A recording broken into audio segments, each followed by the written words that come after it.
Hello everyone, welcome back to another new blog. I hope সবাই ভালো আছেন, আল্লাহর রহমতে আমরাও ভালো আছি। সো আজকে বাজার করতে গিয়েছিলাম সকালে, তো ক্যাটদের জন্য চিকেন আনা হয়েছে আর আমাদের জন্য ফিশ। সো এখানে অনেক টাইপের ফিশ আনছিলাম। এখানে চিংড়ি মাছ ছিল, তারপর হচ্ছে যে রুই মাছ, পাঙ্গাস মাছ। আর এখানে আমার ওয়াইফ রান্নাও বসাই দিচ্ছে একটু তাড়াতাড়ি। এখানে মাছ বোনা হয়ে গেছে আর সিম তরকারি রান্না করতেছিল, এটা নিরামিষ রান্না করবে। আর শীতের দিনে কিন্তু নিরামিষ তরকারি আমার খুবই ভালো লাগে। এই শীতের সিজনে যেসব সবজিগুলো আছে, সো রান্না করতেছে আর আমি ভিডিও করতেছিলাম। আর এখানে আমার ভেনাস শুয়ে আছে আমাদের ডাইনিং টেবিলের উপরে। এটা ওর ফেভারিট প্লেস বলতে গেলে। এখানে বসে বসে ও চিল করে।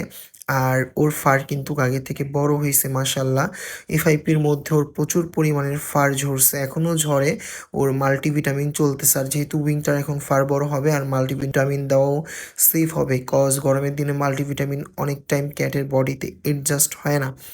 তো আমরা ভিডিও করতেছিলাম আর পাশের বাসা থেকে আমাদের ভাবি হচ্ছে যে কেক পাঠিয়েছিল হোমমেড, তো এটা খাইলাম। খাওয়ার পর দুপুরে লাঞ্চ শেষ করে একটু রেস্ট করতেছিলাম। আর এই যে বাচ্চারা ব্যালকনিতে বসে বসে চিল করতেছে, ফ্রেয়া দেখতেছে বাহিরের দৃশ্য।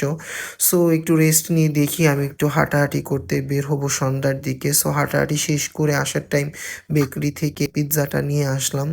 সো পিৎজাটা অনেক মজা ছিল, তার সাথে ছিল একটা বার্গার আর হচ্ছে যে চিকেন ফ্রাই। সো আমি চিকেন ফ্রাইটা খাচ্ছিলাম আর আমার ওয়াইফ বার্গারটা।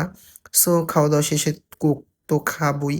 সো খাওয়া দাওয়া শেষ করে এখন ফ্রেয়াকে হচ্ছে যে জিএস দিব। যদিও ফ্রেয়াকে ভেট বলছে যে ওরাল মেডিসিন দিতে, সো ওরালটা আসতে কয়েকদিন লেট হবে। আমি অনলাইনে অর্ডার করছি, তো যতদিন না আসি ততদিন হচ্ছে যে জিএসটা দিতে হবে। সো জিএস এর ভায়ালটা আমি এটা দিচ্ছি ওকে। আর এটা ওকে হচ্ছে যে 0.9 ml করে পুশ করতে হয় এভরি ডে, এভরি টাইম। একের সেম টু সেম সেই টাইমেই দেওয়া হয় যেই টাইমে পুশ করা হয়েছে। সো আমি হচ্ছে যে ওর গলার মধ্যে হচ্ছে যে কলার পরায় নিচ্ছি, কারণ ফ্রেয়া একটু দুষ্টুও বাইট করার ট্রাই করে।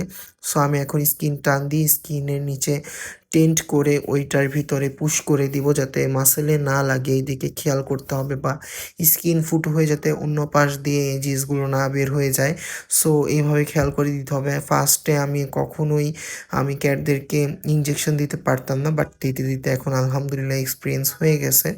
সো আজকের ব্লগটি এখানে এন্ড করছি। দেখা হচ্ছে নেক্সট কোনো ভিডিওতে। ব্লগটি কেমন হয়েছে অবশ্যই কমেন্ট করে জানাবেন। যারা আমার পেজে নতুন, পেজটি ফলো করবেন, ইউটিউব চ্যানেলটি সাবস্ক্রাইব করবেন।